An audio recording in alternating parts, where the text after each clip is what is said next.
ดูเลยเลยนะ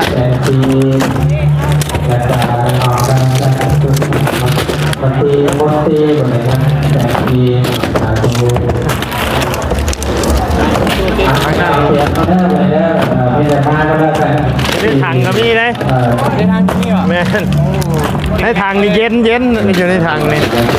แช่น้ำก้อนมาเลยไปน้ำแดงโอเคเย็นไปกินให้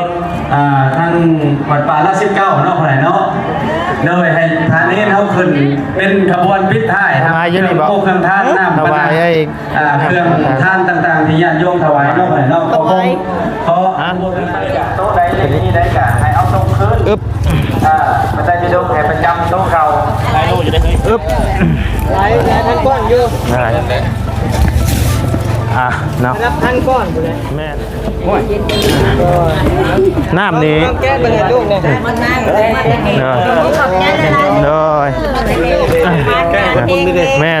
สบายใจเป็นทั้งกินลูกเพาะเด้อพวกทีมงานไปเด้อ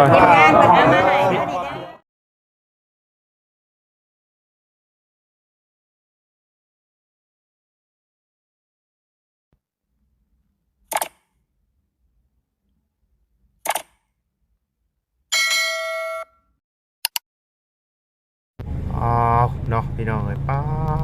ทบรถลึกนี่โอ้โหไปพี่น้องเลยใช้เฮาจอดใช้เฮาวันนี้พูดแล้วโอ้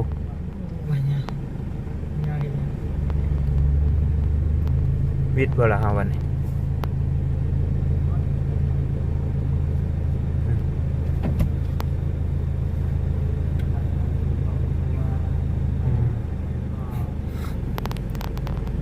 โรงทาน4 คันเต็มมัด4โอดเลยเราพี่น้องเนาะชุดไปชำนี่แหละวัดใหญ่ดีเลยนี่เนาะโอ้บอดี้จอดไว้อยู่เนาะบอดี้ย่างเข้ามาเนาะมีของนี่กันเดินกระกาบทักทายสบายดีเด้อเนาะพ่อแม่พี่น้อง FC เบิร์ดจะขู่สุขคนเนาะบอกว่าอยู่ในและต่างประเทศก็ยินดีต้อนรับเข้าสู่ช่องหมอไล่คือเก่าพี่น้องเลยนั่ง2 คนกับน้องนิวพี่น้องเลยแยกกันไปเนาะสบายดีเด้อทั้งน้องนิวเนาะเดินเฮามัน2 ประตูแมนได้เหยคันนี่เจ้าเมืองเพิ่นยังมาชี้เพิ่นกำลังจัดแจงให้อยู่เนาะ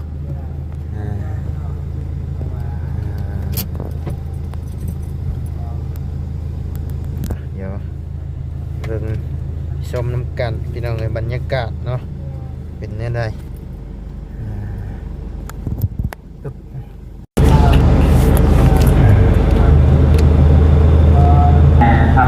พี่น้องเลย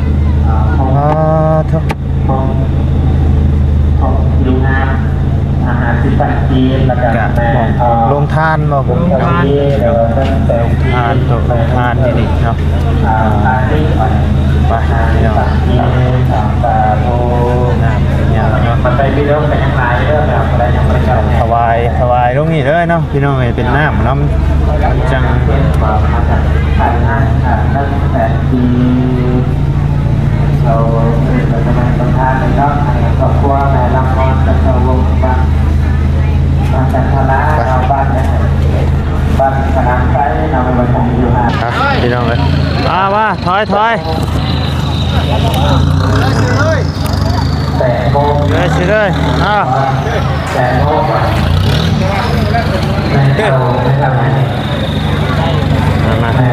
เอาเลย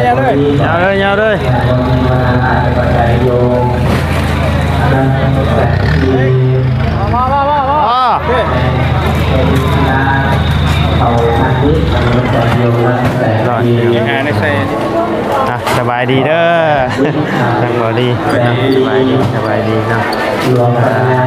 นี่น้องเลย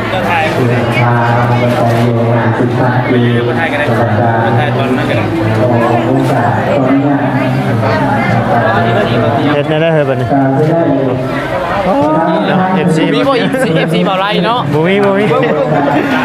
โหเดี๋ยวลูกอ่ะ เปลี่ยนกันพี่น้องเอ้ยเฮา ยังไงจับสอน เฮา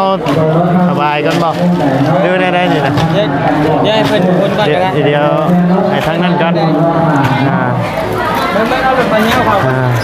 เงี้ยได้ เปลี่ยนแล้วให้แม่ มาพี่น้องเอ้ย ที่เอาไว้นั่นแหละแม่เอาแม่ใช้ แต่เอามาลงอยู่นี่เลยเนาะพี่น้องเอ้ย คุณสบายคุณไร โอ้ตายโอ้ มีระบบบางโปรไตยังแต่กีแม่อันตรีมีระบบ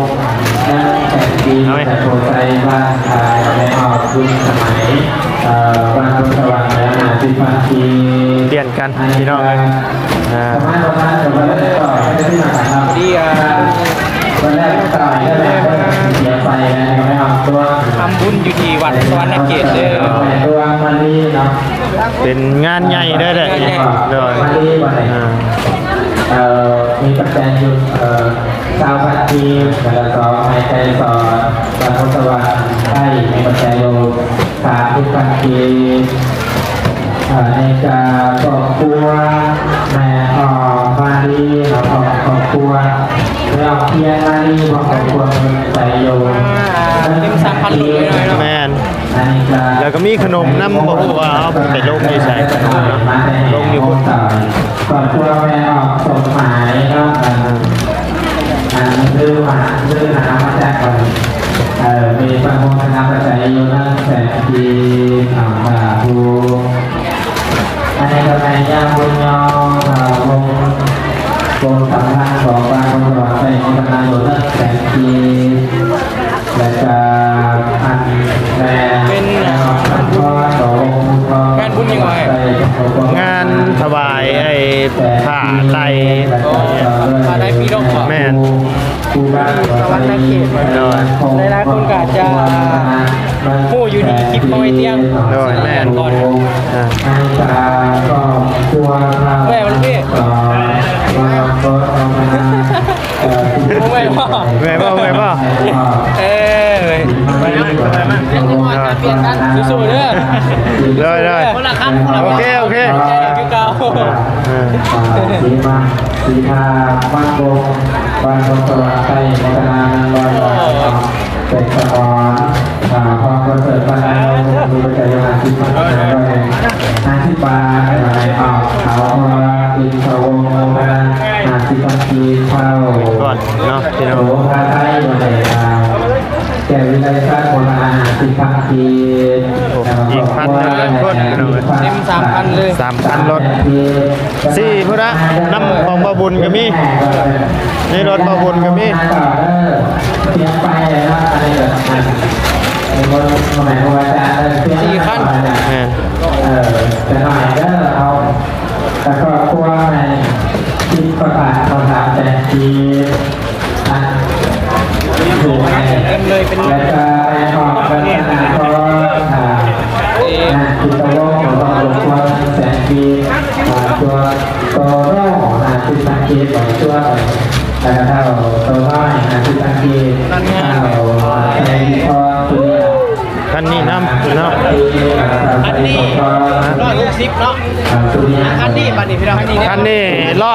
คันนี้100 100แพ็คบ่ 100แพ็คคันนั้น อันนี้หาเมื่อยกันอันนั้นจะชอบเลย มาเมื่อยก็มาสิเปลี่ยนมา มาเดี๋ยวเปลี่ยนกัน โดย สัตว์บอกค่อยคนนี้นะจ๊ะจำได้ เฮ้ยเอาลงพื้นได้ป่ะเอาลงไว้ข้างล่างได้ป่ะ โอเคลงเลย เอาลงนี่ด้วยเนาะ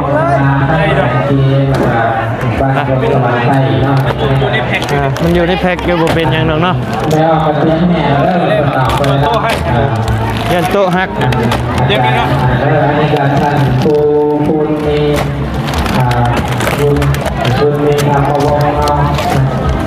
แม่ตัวตอนนี้แต่กันจากที่ท่าบ้านกันด้วยเพราะฉะนั้นแต่ที่จากการคูจะมีดาวตะวันตกในตรงนี้บูชาบูชาดูหน้าบ้าน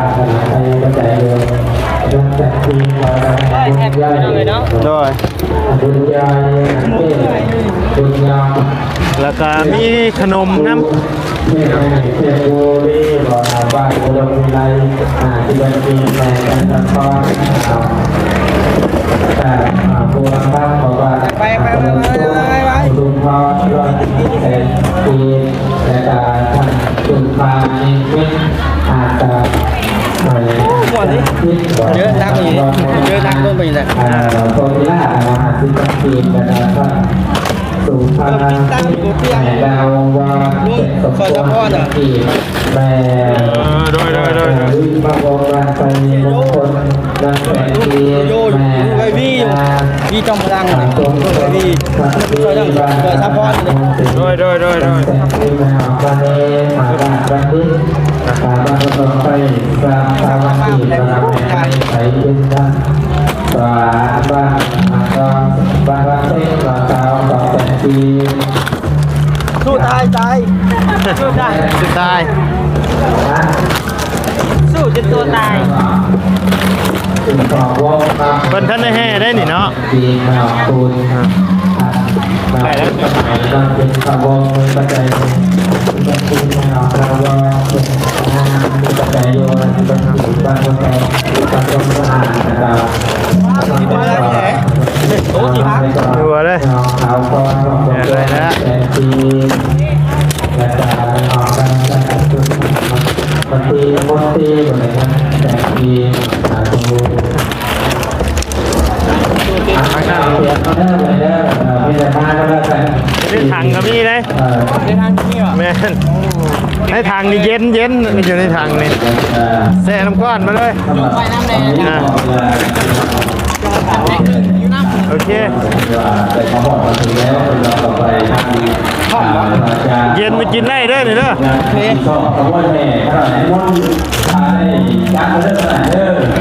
ขบวนทางไปการมหาไพวันโอ้ขายนอกนอกว่าอาจารย์ขบวนในรุ่นอาจารย์เลยอาจารย์ขบวนไปในพ่อแล้วมีรุ่นของแม่ครูบาอาจารย์นึ่งนอกอะไรเนาะหลังจากขบวนหลังจากวัวเราไปกิโลแล้วเราไปกิโลจำนวนเนี่ยเราเลยใส่ผ้าพัดเราจะเป็นขบวนนั่งหนาสองคนเย็นแล้วมันมีน้ำก้อนเด้กินแช่มาน้ำเป็นแก๊สขนมเอาลงนี่เลยบอกพันแจกตัวไหนเป็นพวกขนมมาด้วยเอาลงตัวนี้ฮะเป็นตัวนี้ดูเป็นตัวไม่แล้วฮะเป็นขนมอะไรเป็นขนมทอดอย่างนี้นะเป็นขนมโอ้ขนมอันนี้นัดด้วยต้องหมดเลยเนาะต้องหมดแล้วให้ดูหาพิสปอร์ตอยู่หันแล้วเดี๋ยววันมอบให้หลวงพ่อเพื่อแจกเลยก็ได้โดยขบวนยาจะมีประกอบไปด้วยมันรุนแรงมากครับด้วยสมสามเณรเนาะเราขอให้ตอนนี้แสดงว่าต้องการให้ เพราะว่าเฮาแจกเองป่ะแจกเองก็ได้เดี๋ยวทำทั้งเบาเตียงกันเดี๋ยวทำทั้งมาเตียงเป็นก้อนที่นั่งเลยแม่นขบวนของการนำนั่นกันของนครโอ้ตัวงานต่อจากครูบาอาจารย์หลังจากขบวนนำของการนำแล้วถือว่าพี่น้องเลยน้ำเนาะเศร้านมเป็นบางรายการคนมาหลังจากเศร้านมแล้วเป็นขบวนจัดสุดใหญ่เลยเนาะมีแต่พันมาคันเป็นน้ำเอามาลงนี่เบิดเลยเนาะพี่น้องเลย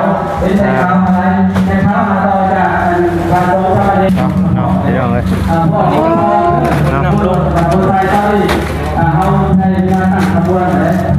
ตั้งขบวนเลยเนาะตั้งขบวนกันเนาะตั้งขบวนกันนี่แหละ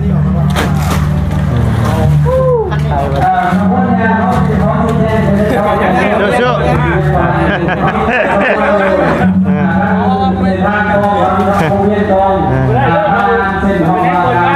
ไม่ถอยเป็นขนมไม่ได้ครับวัดโปเตียงเป็นพวกขนมไม่ได้ครับมันมีดีโดยินลี่น้ำข ขนมไม่ได้ แจกเองอยู่พุ่นบอก แจกเองหรือว่าเฮามอบให้เพิ่นแจกได้บ่ ได้คือกันแต่ว่าแล้วแต่ว่าเป็นร้านของพุ่นก็ได้แต่ว่าเฮ็ดแบบนั้น อยู่ทางออกหรือว่า ไปโค้งไปพุ่นแล้ว เป็นแห่ครับเอาเป็นแห่ก็ได้เขาแช่เย็นๆนะ โอเคในนั้นก็ได้เนาะ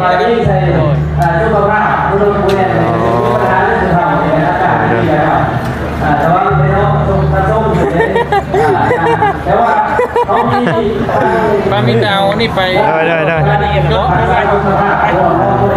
เดี๋ยวจะไป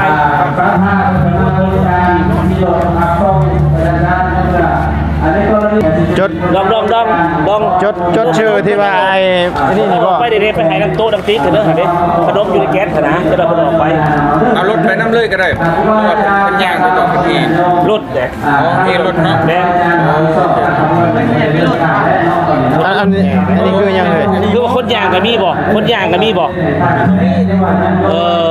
รถก็มีคนก็มีเนาะ 4 โมงบ่ เขาแห่อีกชั่วโมงหนึ่งเขาแห่ชั่วโมงแห่แล้วต้องเข้าบัตรเลยชั่วโมงหนึ่งเข้าบัตร โอเคป้าเอานี่ไปสบายนะ ไปพี่น้องเลย มีส่วนรวมในงานมันได้ยกตั้งประวัติศาสตร์อันนี้ มีบ่ เป็นของเกิดขึ้นในงานได้โยมได้อยู่สบายใจใจไป เขียนชื่อผู้ใหญ่เพิ่นก่อนไปมาพี่น้องเลยเดี๋ยวเขียนชื่อก่อนให้เขียนงามบ่เขียนงาม บ่งามกับพ่ออ่าน โอเคเขียนผู้ใหญ่ผู้ที่เพิ่นได้ลงทานนี่นะพ่อทอมไสยศาสตร์ พ่อทอม แม่นพ่อทอมไสยศาสตร์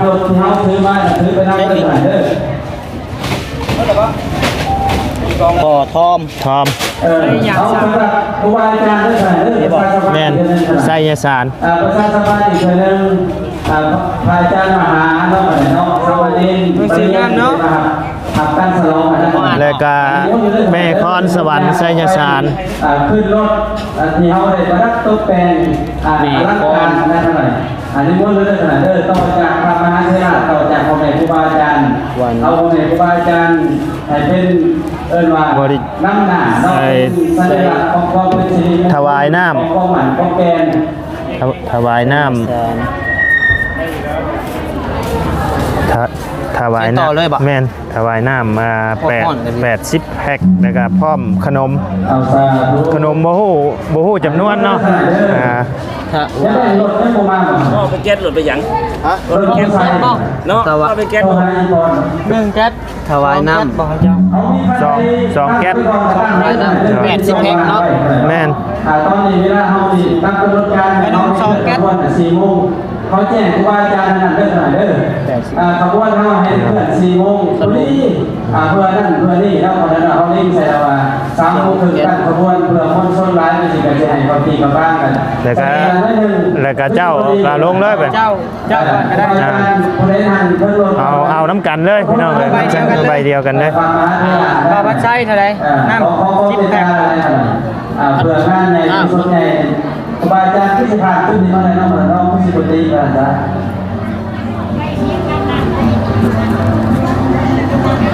ถวายเขียนน้ำนะบ่ว่าถวายก็ได้น้ำเลยโอเค 10แพ็ค โดยตลอดเอาเนาะคะแนนทั้งนั้นพ่อเด้อหน่อยเด้อคะแนนครูบาอาจารย์พ่อแล้วเพียงพ่อให้สัญญาณอันนี้เด้อ เฮาก็ยังบ่ฮู้จักปานใดพี่น้องเอ้ยเป็นครั้งแรกเนาะก็บ่ฮู้ว่าหม่องใดหม่องใดหั่นนะทั้งขนมนี่อาจจะบางเทื่อ ถ้าไม่ยินก่อนก็ได้ พระอาจารย์มหาต้นหน่อยนิมนต์ติดต่อได้เท่าไหร่ท่านพระอาจารย์มหาต้นยังทางต้องเทียนต้องเป็นแก๊สของเขาอ่ะเราหมดมาสอง นิมนต์เรื่องติดต่อ แล้วก็2 เพราะว่ามันเป็นขนมทอดเด้พี่น้องใส่แก๊สเดียวกันมาเลยนะ สำหรับเรื่องงานโยม2แก๊สพุทธศาสนิกชนแมนหลังจากขบวนยังมาชนขอให้ขบวนซ่อนลง คนอยากโยมก็เห็นสภาพคนอยากโยม เขียนแล้วก็เอาไปถวายให้เพิ่นอยู่พุ่นโอเค แม่บ้านพันธุ์ ประชาสัมพันธ์เลยกระหลักเลยเนาะเดี๋ยวเพิ่งเรียนเป็นการชาวคุณเวียนาจะเป็นมาบอกโมทนาให้พระไตรปิฎกนำ ผีบอลพันธุ์โดยน้ำดีโด5 แก๊ส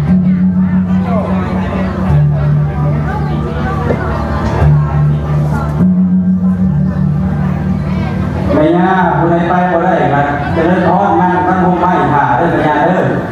โอเคเรียบร้อยเนาะเบิดแล้วบ่ สัญญา4 กิโลได้สัญญา โอเค ไว้บ่โอ้ยไม่ยาก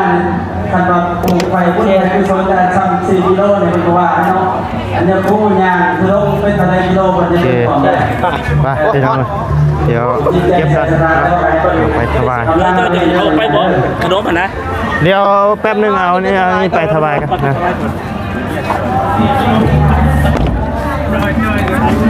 ไปพี่น้องนะ โอ้ครูบาอาจารย์ขออภัยด้วย เดี๋ยวเอาอันนี้ไปถวายก่อนเนาะ ผู้ใส่เนาะ เดี๋ยวเอาอันนี้ไปถวายกัน ขออภัยด้วยขนาดเรื่องครูบาอาจารย์นี่จะว่าถามได้เรื่องขนาดเด้อ วันนี้ รถอาจารย์สรศิลป์โซเฟอร์เป็นกำลังมาขนาดทางอาจารย์ที่นิมนต์นั่นเรื่องขนาดเด้อเฮ็ดช่องว่างไว้ในขนาดรถอาจารย์สรศิลป์โซเฟอร์เพิ่นเนาะขนาดเนาะ เกิบบ่เฮ้ยพวกคนให้ถอดเกิบได้นี่เนาะ ปุ๊บเติมได้เลยเขาไปหาพนักงานก่อน เดี๋ยว โดยสำหรับรถทางวัดป่าละ19เนาะขนาดเนาะโดยให้ทางนี้เขาขึ้นเป็นขบวนพิษท้ายครับเครื่องโคเครื่องท่านน้ำ ถวายให้ เครื่องท่านต่างๆที่ญาติโยมถวายเนาะขนาดเนาะขออนุโมทนาโดยพระอาจารย์วรจิต ชื่อผู้ที่ถวายไหม วันเหตุเฮาขออนุโมทนาขนาด ถวายนะพระอาจารย์เปิดก็ได้ บอกขึ้นพรกำลังมาเลยขนาดเด้อนิมนต์ครูบาอาจารย์ในทางจัดแถวตั้งขบวนในฐานเนี่ยนั่นเลย ชื่อผู้ที่เพิ่นถวายจ้ะเดี๋ยว อะไรเป็นระยะเสียหายเด้อ เดี๋ยวเอาสาธุมานุโมทนาตอนนี้เพิ่นตั้งขบวน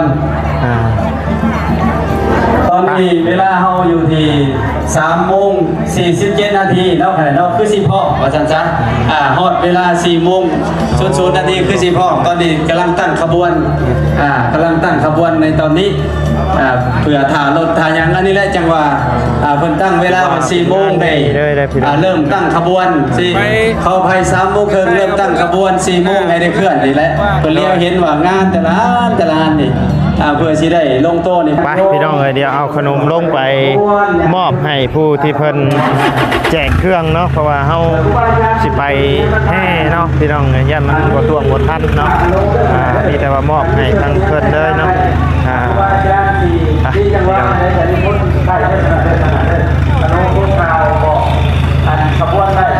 ลงนี่เลยเนาะเอาลงนี่เลยบ่พ่อโอเคนะโอเคให้ทั้งแม่เพิ่นแจกให้ได้เนาะโดยโดยเอาบุญน้ำกันเนาะพี่น้องโดยโอเคได้สบายใจเอง โดย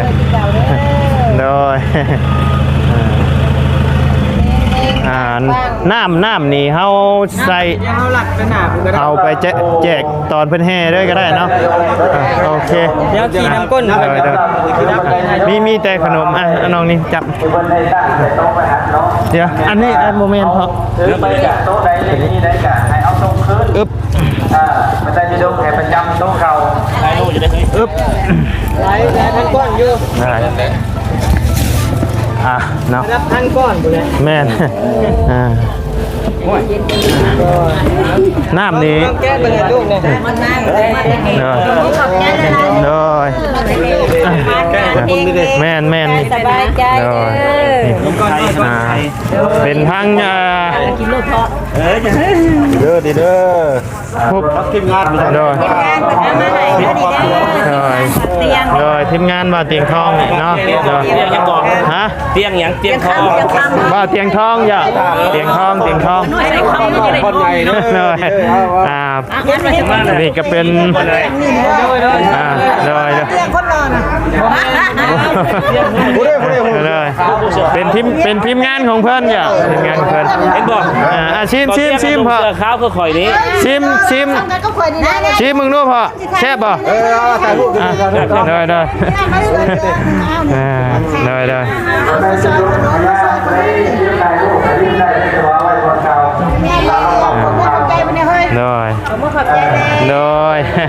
นี่แต่ว่าผ่านทั้งแม่แจกได้แม่เด้อ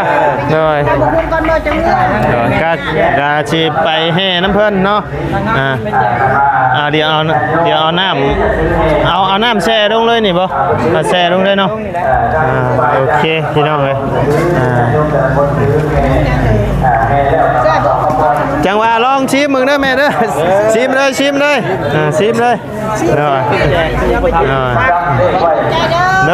โดยไปสิถ่ายแจกกันก้นแจกเด้อได้ เอาเนาะพี่น้องเลยฝากให้ทั้งเพิ่นแจกให้เลยซะพี่น้องเลยเนาะเอาทางบ่ได้กะในนามต่างหน้าที่เป็นสถานบุญให้ทั้งพ่อทอมไสยศาสตร์และแม่พรสวรรค์ไสยศาสตร์เนาะก็ต้องขอบคุณทั้งแม่หลายๆเด้อเนาะอาจจะบ่ได้แจกเองเนาะพี่น้องเพราะว่างานมันใหญ่พี่น้องเลยมันอยู่อันนั้นก็จักเฮ็ดจังไดเนาะก็มีแต่ว่าฝากทั้งผู้เพิ่นอยู่ในนี้แจกเลยเนาะพี่น้องเลยก็ขอบคุณทั้งแม่หลายๆเนาะที่ไว้วางใจให้ทั้งมาไล่เป็นสะพานบุญให้เนาะก็ขอให้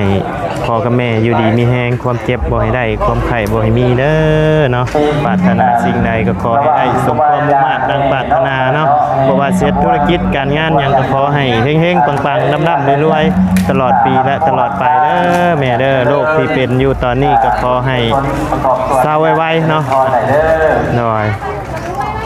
ป่ะจ้าพี่น้องเอ้ยสำหรับคลิปนี้ลำลาแล้วพบเจอกันคลิปหน้าเด้อเนาะสบายดีเด้อนะป่ะพี่น้อง